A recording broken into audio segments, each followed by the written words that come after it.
The Parthian Empire made its mark in the history of Eurasia as the most formidable enemy of the Roman Empire. And yet, while historians possess a treasure trove of information about the Roman legions, we know precious little about the structure of the Parthian armies which routinely defeated them. For decades, many assumptions have been made about the Parthians and their military.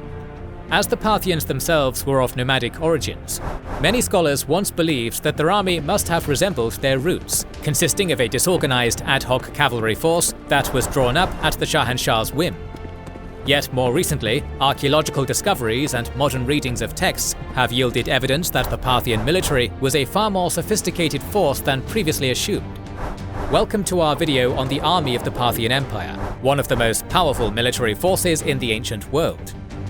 The Parthians took their enemies by surprise and by storm. And while we can armchair solutions to that all day, we should be watching the ones actually trying to raid our computers. You guessed it, we need to use NordVPN, our sponsor today, with an offer at nordvpn.com/kingsandgenerals. Add NordVPN to all your digital devices and you'll be protected online. That's all you need to know. Protected from what? Well, all that data going back and forth between you and 1,000 companies and individuals passes through plenty of unknown hands, and that's extra true on a public network. To be able to know it wasn't accessed, you need to encrypt it into oblivion. NordVPN does just that with a single click and instant speed, meaning you can't be robbed, your ISP can't monitor you, and advertisers and data brokers won't be able to pin you down. Of course, NordVPN also makes your IP address your choice, meaning you can digitally be anywhere in the world to bypass regional blocks on anything from censored news to streaming services. And Nord Threat Protection also watches your devices for malware, viruses, or incoming scams, and keeps you safe all on a single subscription. Let's make it even better. Claim 4 months of extra coverage for free on your 2-year plan when you sign up at nordvpn.com/kingsandgenerals. They offer a 30-day money-back guarantee, so there's no risk in giving it a go. That's nordvpn.com/kingsandgenerals. Much like with Roman and Greek military history, the study of the Parthian military began with German scholars in the late 19th and early 20th century, whose interpretations would lay the groundwork for decades to come. The framework for the study of the Parthian military was based on several major assumptions. The first was that because the Parthians were originally a nomadic people who conquered the sedentary cities of Persia, their army must have been dominated by nomadic forms of warfare, as seen on the Eurasian steppe. The second was that the Parthians were more heavily reliant on cavalry than its predecessor or antecessor, particularly horse archers and cataphracts.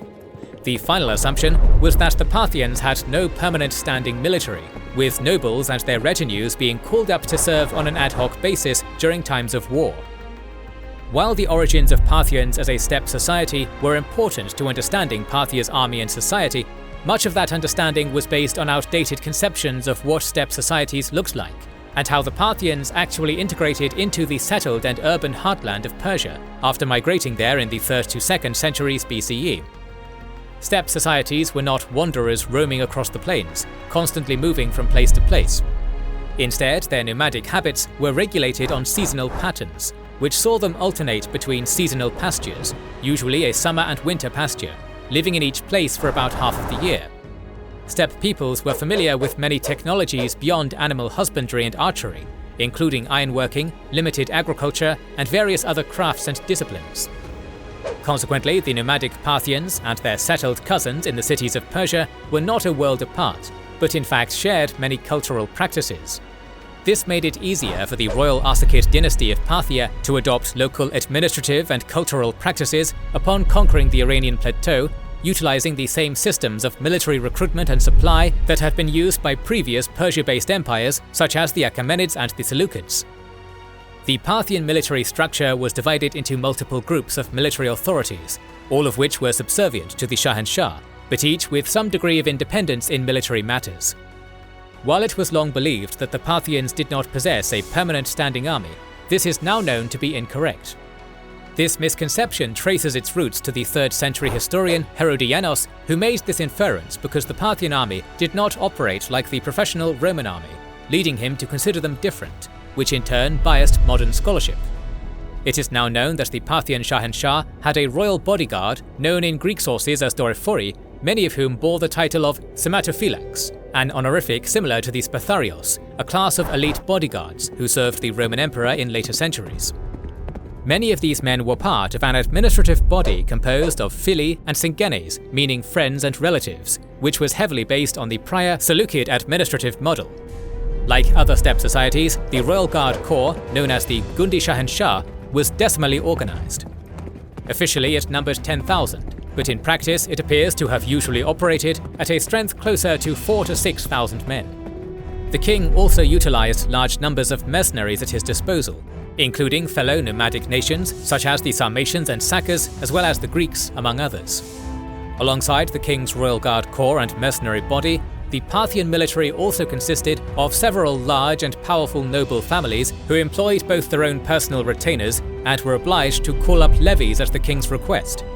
The members of these great landowning families, known as Eleutheri in Greek sources and Azadan in the Parthian language, typically comprised only a small part of the Parthian military, each having their own retainers of lesser Eleutheri and syngenes.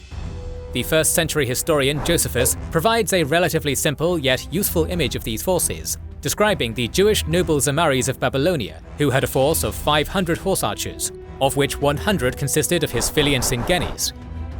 Likewise, of the 50,000 men who faced down the Roman legions of Mark Antony in 36 BCE, only 400 belonged to this group of noblemen and their immediate family members, suggesting they supplied a small portion of the total force, at most a few thousand men.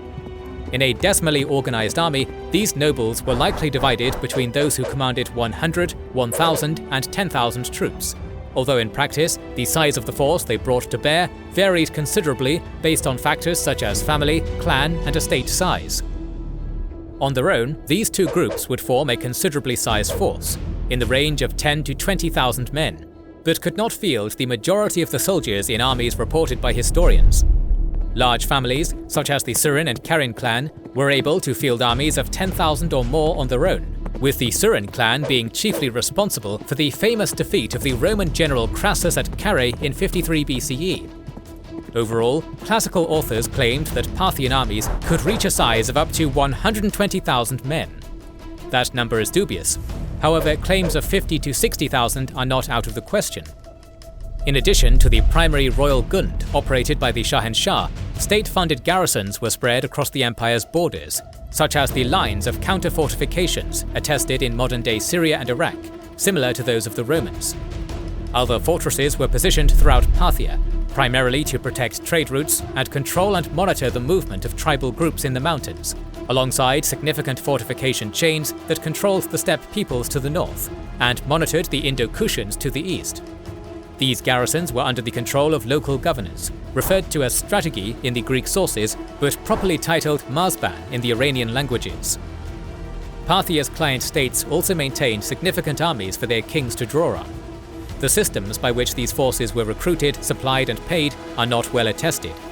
However, limited evidence suggests that previous Seleucid and Achaemenid institutions were still in place to supply these men, who could then be called up by the governors, noble families, or the Shahanshah himself.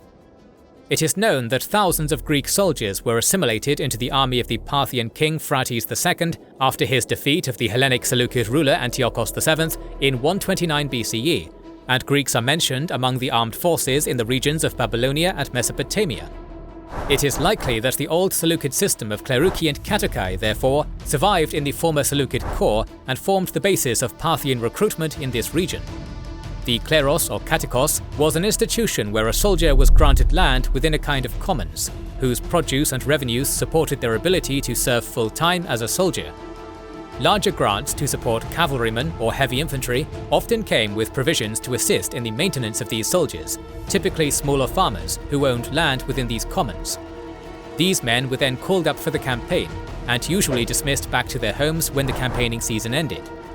Unlike the Seleucid or Ptolemaic armies, these men would not serve as pike-armed hoplites, but in the Italian fashion, armed with a large shield, body armor, heavy javelin and spear, and with a sword in reserve. The other system of recruiting semi-professional landed soldiers was to use an evolution of the Achaemenid Khataru system, whereby young men, typically around the age of 20, were recruited and made to serve for a certain number of years as full-time professional soldiers, before being granted land in exchange for their service, with the expectation that they would respond if called up for a campaign. Both of these institutions thus formed a sizable active reserve, much like a modern National Guard. The final major source of manpower for the Parthian military consisted of tribal groups and semi-autonomous cities and regions within the Parthian Empire. The largest of these were the client states, who answered to the Shahanshah and could provide sizable armies, ranging from as small as 6,000 to at least 15,000, not counting Armenia. The large Parthian vassal kingdom of Media Atropatene could allegedly raise as many as 50 to 60,000 during a revolt. However, its manpower reserve in the service of the Parthians was typically much smaller, although still considerable. Many of these client states and tribes brought their own specialized skill sets to the battlefield, and could be considered analogous to Roman auxiliaries, depending on the particulars of the arrangement. Peoples such as the Cadusi provided javelineers, the Chieti slingers, Kosaean archers, and the Mardians, Uxi and Deliamites infantry. Alongside internal forces, as previously mentioned, foreign mercenaries were always an option for the Parthians, who often recruited significant numbers of steppe nomads to their cause. For instance, the Seka were recruited by the Surin family and fought at Carrhae against Crassus.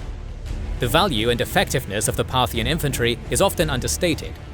While the Parthians ostensibly relied on their cavalry as their decisive striking arm, any corps of infantry capable of holding its own against the Romans in a field battle must have been well trained, organized, and led.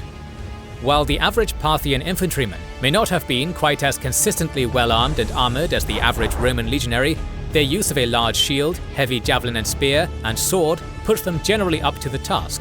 And if armies from other cultures and time periods are any indication, the wealthier veterans in the first few ranks must have been well armored. While few details are given about the tactics of Parthian infantry, their deployment can be inferred from earlier and later periods, which point towards the use of mixed formations with heavy infantry in the first few rows, skirmishers and archers in the middle, and infantry in the rear rows protecting against an attack from behind. Indeed, the Romans modified their usual deployment to fight similarly in this region, as evidenced in inscriptions, texts, and the manual of the tactician Arrian. Parthian armies were also quite adept at siegecraft and military engineering, as evidenced by the fortifications present at cities like Artaxata, Tigranoketa, and others in Armenia and Media Atropatene. Indeed, Roman bans on weapons and iron exports to Parthia have been directly aimed at preventing skilled Parthian and Sasanian engineers from building siege equipment and artillery. Conversely, these men also helped build the fortresses they garrisoned, much like Roman military engineers, as evidenced in inscriptions from Syria and Iraq. Parthian cavalry operated as many steppe cavalry armies do, relying on encirclements, feigned retreats, or other flanking attacks. While the Parthian deployment of cataphracts is emphasized in Roman sources, the proportion of their army actually consisting of fully armored riders, or fully armored riders and horses, appears to have been quite low. Surena's army allegedly only possessed 1,000 cataphracts, out of a total force of 10,000. While not insignificant, this broadly tracks with the norms of many pre-industrial societies using metal armor. These men would have been heavily armed and armored, riding on four-horned or high-backed steppe saddles, enabling them to use two-handed or couched lances, wearing helmets, mail, scale, or lamellar body armor, laminated plate or scale armor on the arms and legs, and armed with longswords, large daggers, and maces. The rest of the cavalry would be somewhat more modestly armored, with medium cavalry used for skirmishing and harassing, and horse archers supporting the cataphract formation. Parthian cavalry tactics are rather well known, thanks to the account of the Battle of Carrhae, in which the army of the Roman triumvir Crassus was famously annihilated by a Parthian host. Roman sources describe the use of wheeling and envelopment formations that match the Scythian and Allan drills of the much later Byzantine strategikon, telling of assaults that suddenly splayed out parallel to the battle line to reveal the oncoming mass of cataphracts behind the horse archers, or complete encirclements, where the cavalry fired into the surrounded Romans riding in concentric circles around them. These sophisticated and coordinated assault formations were enabled by an effective battlefield supply chain, where archers were resupplied by camels carrying quivers of arrows, as well as fresh changes of horse, as mentioned at Carrhae and by the later 3rd century Roman author Cassius Dio. the Parthians were also led by competent and intelligent commanders who knew better than to throw cavalry at solid blocks of infantry, particularly the Hellenistic phalanxes of the Seleucids or the Roman shield formations. Instead, the purpose was to weaken and expose points on the enemy line by softening them up with archers and launching a massed assault as an initial test to determine if the enemy army was low in morale, poorly trained, or otherwise vulnerable to breaking and running. If this tactic failed, the Parthians then resorted to hit-and-run tactics to draw the enemy out of formation. If this succeeded, then the wheel could break away once again to assault with cataphracts. If this failed, the Parthians then resorted to attempting a feigned retreat to lure the enemy either out of formation or into the open, where they could then perform a complete envelopment. The question is now thus, if the Parthian military was far more dynamic and professional than historians originally assumed, then why did it ultimately fail? Unlike the Hellenistic armies of the Seleucids they faced before, the Parthians faced a more adaptable and capable military in the Romans, with an economic engine that outmatched their own. Roman iron mining, grain production, shipping lanes, and logistical depots enabled a force that could supply and maintain a permanent, standing, professional army, which could mobilize rapidly against incursions and stay in the field longer. While the Parthians had an advanced system of granaries and supply depots of their own, the need to rely on territorial armies that were mustered and collected into the campaigning army slowed their ability to respond to Roman incursions. The reliance on both cavalry and cataphracts in particular meant their army was susceptible to the gradual decay of the freeholder class, as estates were acquired by wealthy families, sapping both manpower and the income needed to arm and train such heavy cavalry.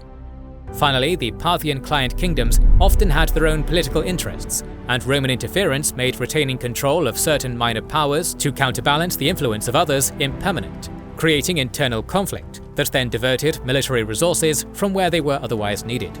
Ultimately, such a situation would lead to the Parthians' demise, as their focus was divided during one such civil war, resulting in their overthrow at the hands of the House of Sasan, who founded the Sasanian Empire.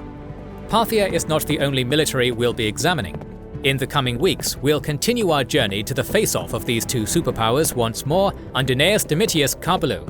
If you don't want to miss that and many other historical videos, make sure you are subscribed and have pressed the bell button to see them. Please consider liking, subscribing, commenting and sharing, it helps immensely. Recently, we've started releasing weekly Patreon and YouTube member exclusive content. Consider joining their ranks via the link in the description or button under the video to watch these weekly videos, learn about our schedule, get early access to our videos, access our private Discord, and much more. This is the Kings and Generals channel, and we will catch you on the next one.